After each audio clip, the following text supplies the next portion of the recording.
Hello everyone, and welcome back to the channel. Today we're going to learn about one of the most important inventions in human history, the computer. So let's get started. Definition. A computer is an electronic device that processes data and performs tasks according to instructions, also called programs. In simple words, you give it input, it processes that input, and gives you an output. That's it. Input to process to output. Input. First, let's talk about input. Input means giving data or instructions to the computer. We do this using devices like the keyboard, mouse, and scanner. Whatever you type, click, or scan, that's all input.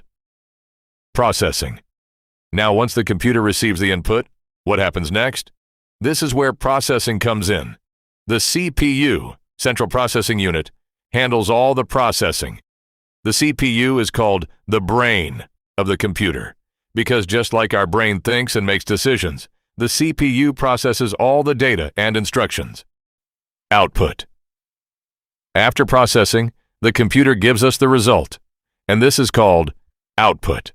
Output devices include your monitor, printer, and speakers. Whatever you see on screen, hear from the speakers, or print on paper, that's all output. Storage. Now, what about saving our work? That's where storage comes in. Computers store data in two ways: permanent storage, using a hard disk, or SSD. This data stays even after you turn off the computer. Temporary storage, using RAM. RAM only holds data while the computer is running. Communication.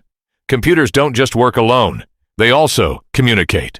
Through networks and the internet, computers can share information with other computers all around the world, instantly. That's how we send emails, watch videos, and browse websites. Types of computers. Now let's quickly look at the types of computers. Supercomputers. These are the most powerful computers, used for complex scientific calculations and research. Mainframe computers, used by large organizations like banks and governments to process huge amounts of data. Personal computers. The everyday computers we use at home, school, and the office. Embedded systems. These are computers built inside other devices, like your car, microwave, or washing machine. So that's a complete overview of computers, from what they are to how they work to the different types. I hope this video was helpful and easy to understand. If you liked it, please give it a thumbs up and subscribe to the channel for more videos like this. Thanks for watching. I'll see you in the next one.